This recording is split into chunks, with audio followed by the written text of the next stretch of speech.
Coming up. I don't want to see my mom die. But if I have to see, I will let you see her for the last. Right. For Vault Studios, I'm Reed Redmond. You're listening to The Daily Crime.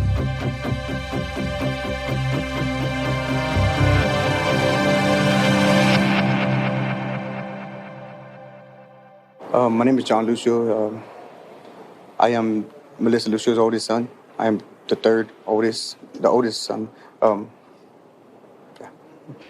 We are here today in Austin, far from the Valley. Why? First and foremost, because my mother's life means the most to me.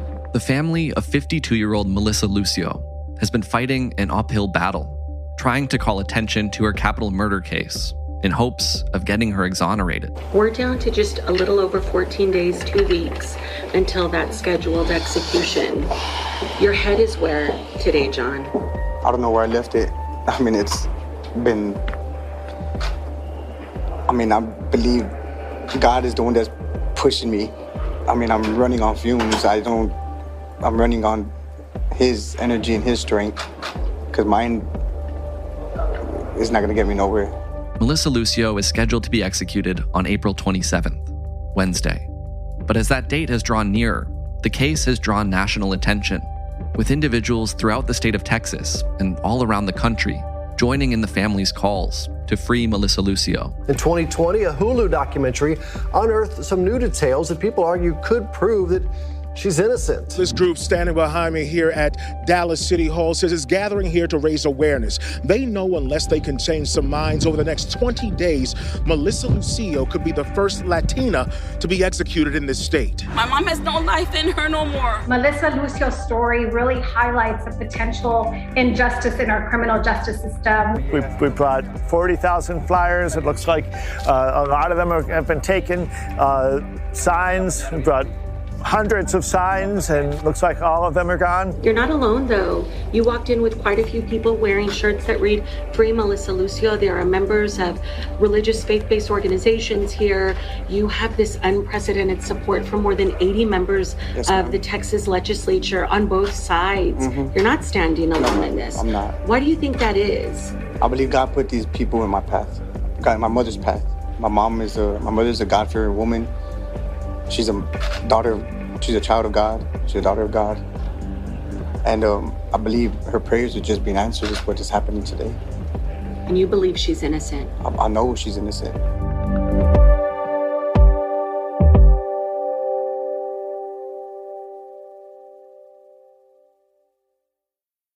Jobin Panicker joins us from WFAA in Dallas. Jobin, Melissa Lucio has been in prison on death row since 2008. Let's start by going back to the events leading up to her imprisonment. What was the crime that she was convicted of? She was convicted in the capital murder of her daughter, Mariah, who was 2 years old. And the prosecution at the time had convinced a jury that Mariah had faced a history of child abuse, and clearly convinced this jury that Melissa Lucio should deserve the death penalty. And here we are now 7 days away from her possible execution. In your reporting, you mention one piece of testimony in particular that likely tipped the scales for the jury back in 2008. What was that testimony? So we had obtained access to a Court of Appeals filing. And in that filing, it read and transcribed statements from a forensic investigator, someone who had actually seen Mariah's 2-year-old body. And the quote was from that forensic examiner was that this was the absolute worst case of child abuse he'd seen. And the challenge is when you're a reporter working a story that you didn't initially report, and having to rely on sources that happened for a case that happened in 2008, you are at the mercy of the court filings. And so the court filings essentially read what this transcription is from this medical examiner. So here we are in 2022. Melissa Lucio has spent the past 14 years on death row. Walk us through what all has happened during that window of time. So in that time, the family, led by her oldest son, John Lucio, he is connected with attorneys, someone who's currently with the Federal Defender's Office, with the Capital Habeas Unit, along with the Innocence Project, essentially trying to build a case that says this is a huge miscarriage of justice for Melissa Lucio.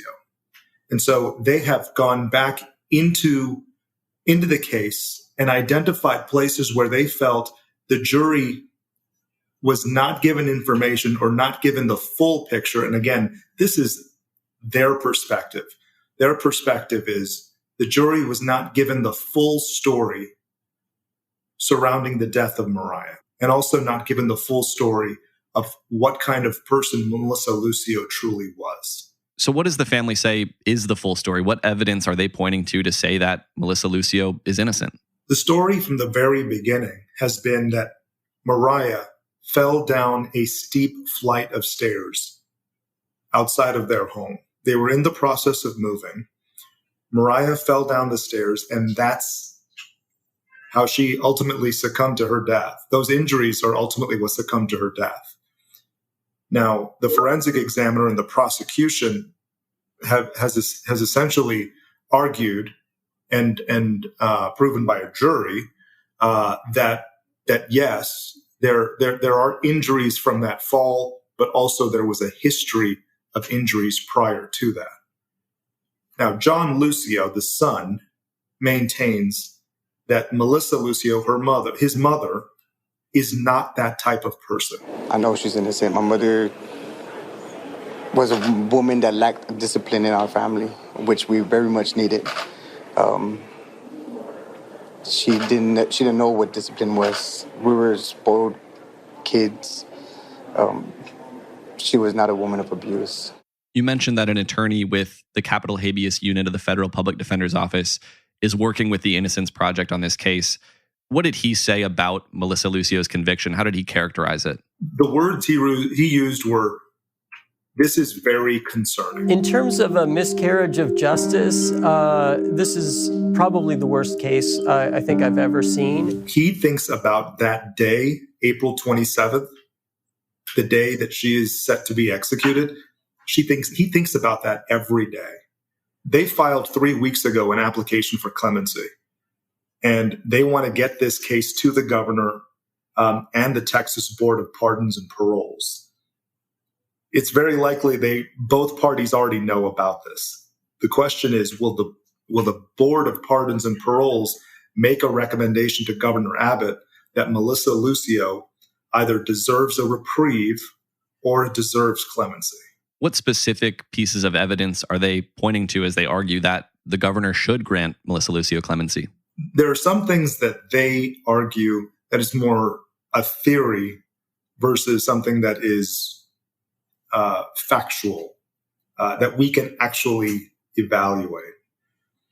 They do talk often about the DA at the time of the Cameron County District Court, and they talk about how his involvement in the case is very concerning from the very beginning, because since then he has been tried and convicted and facing a 13-year federal prison sentence for taking bribes in cases along that same timeline. We're talking 2008 to 2012. So the family, the Innocence Project, and the attorney Tivon Shartle with the Federal Defender's Office of the Capital Habeas Unit are saying, here you have a Cameron County DA who had an axe to grind and wanted to put something on his resume, and that's the reason. That's one of the big reasons they wanted Melissa Lucio to pay for the crime that she's been convicted of. And looking through some of your reporting, they're also claiming that she was forced into a confession, right? From what we understand, from what we gather in conversations with John Lucio, her oldest son, as soon as paramedics were called to the scene, not days after, Melissa Lucio was sitting across from investigators, being grilled for up to 5 hours and being led into admitting she committed this crime. And Tivon Shartle, the attorney, says, I remember him telling us that there's no person that can endure 5 hours of grueling testimony and not say something that would give off the impression that they were involved in the crime.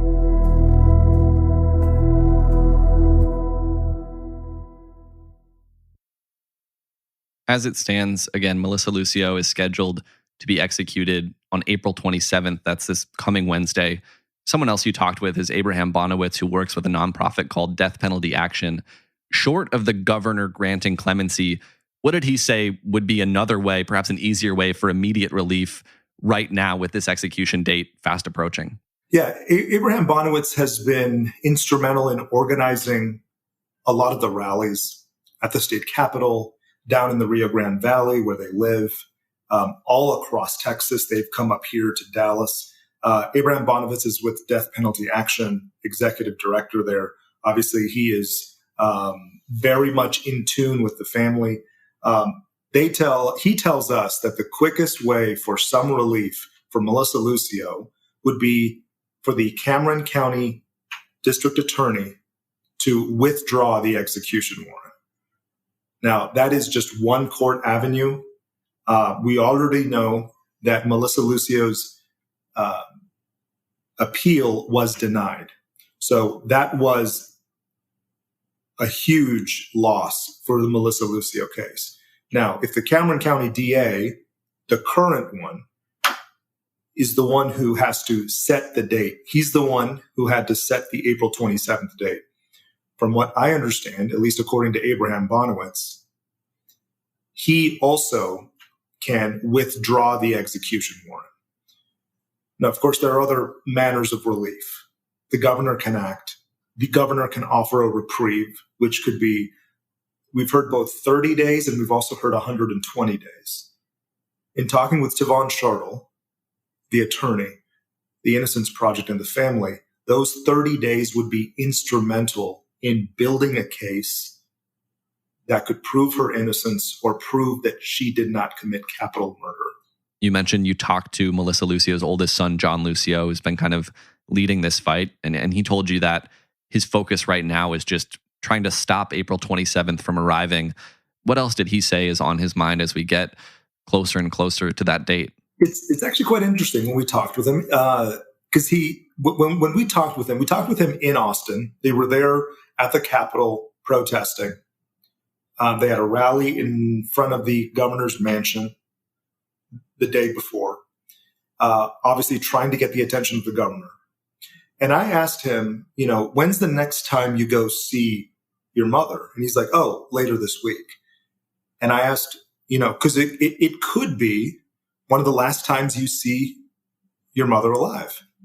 And he said, we're not even going to talk about that stuff. When we meet, and they meet about once a month, when we meet, it is purely, how's family? What are you doing? How are you doing? We try to keep it positive. We try to keep it pleasant. They try to keep it upbeat. And and here he is fighting through tears, telling me how positive he needs to make this experience, meeting his mother again at the jail. And that was really telling to me, because you would think this would be I'd be bawling my eyes out, right? If your mom is set to be executed. But here he says, no, we're trying to be positive. We know that something's going to happen. We have the faith that something's going to happen. And one of the most impactful sound bites that he had that day when he talked with us was, I don't want to see my mom die. But if I have to see it, I would like to see her last breath, which I think was very telling. I don't want to see my mom die. But if I have to see it, I would like to see her for the last breath. You've mentioned the rallies and protests that have been going on around the state. This has been a very public fight.